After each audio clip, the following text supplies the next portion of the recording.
Everyone in Pride and Prejudice has a story arc. Jane gets her happy ending, Lizzie gets Darcy, Lydia gets her scandal, even Kitty, by the end, gets shipped off to better influences. Mary Bennet gets one line. Austen tells us that after all her sisters leave, Mary becomes the only daughter at home and finds herself for the first time actually noticed by her parents. No competition, no comparison. That's it. That's Mary's ending. And I think that ending tells us everything. Here's the Monica's Pie theory. Charlotte Lucas didn't just take Mr. Collins, she took the future Mary Bennet was perfectly positioned for and didn't take. Mr. Collins has made an offer of marriage to Charlotte Lucas. And she's accepted him. Think about it. When Mr. Collins arrives at Longbourn, Mary is the only Bennet sister who actually engages with him. She appreciates his sermons. She matches his energy. While Elizabeth is cringing and Lydia is ignoring him, Mary is nodding along, genuinely unbothered by the man everyone else finds insufferable. The garden in which stands my humble abode is separated only by a lane from Rosings Park. Only a lane, eh? Oh, fancy that, Lizzie. To Mary, Mr. Collins wasn't ridiculous. He was legible. A man who values moral seriousness, respects accomplishment, and wants a quiet, respectable home.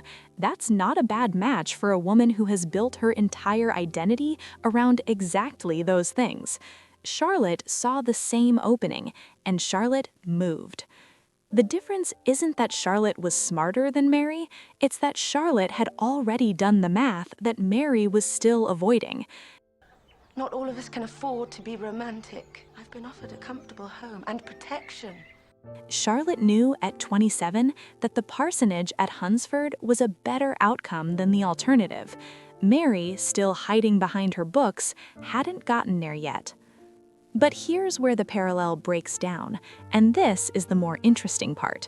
Charlotte Lucas wanted security, the house, the income, the independence of having her own establishment. She didn't need Collins to admire her. She didn't need him to understand her. She just needed him to be manageable, and she was right. He was. Oh, Lizzie, it's such a pleasure to run my own home. My wife encourages me to spend as much time in the garden as possible for the sake of my health. My dear, And when he is in the house, he is mostly in his book room, which affords a good view of the road whenever Lady Catherine's carriage should drive by. This parlour is for my own particular use. Mary wants something different. Mary wants to be recognized. Every moral quote, every piano performance nobody asked for, every unsolicited piece of wisdom, these aren't survival strategies. They're bids for attention from a family that has never once treated her as the interesting one. Mary isn't building a fortress. She's auditioning, constantly, for an audience that's always already left the room. That's why she and Collins would have actually been a bad match, despite the surface compatibility. Collins needs an audience too. Two people performing at each other in a parsonage in Kent, that's not a marriage, that's a competition. Charlotte understood what she needed. Mary is still figuring out what she wants. And this is why Mary's ending matters.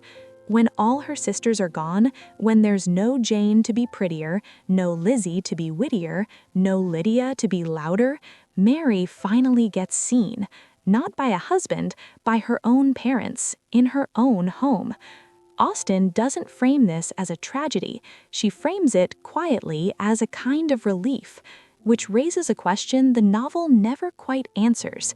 Did Mary actually want to get married, or did she want to stop being invisible and just assumed those were the same thing? Charlotte Lucas knew exactly what she wanted and got it.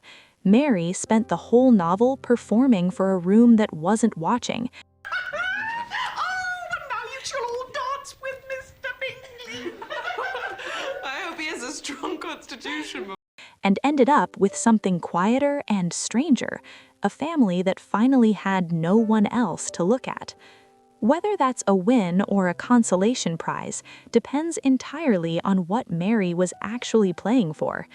Mary Bennet isn't a cautionary tale about being boring.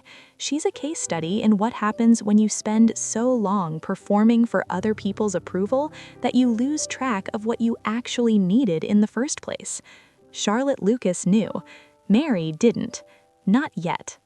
So tell me in the comments, is Mary's ending a tragedy, or is it the first time in the whole novel she's actually free? I'm Sana. This is Monica's Pie. Stay sharp, stay cynical. See you in the next one.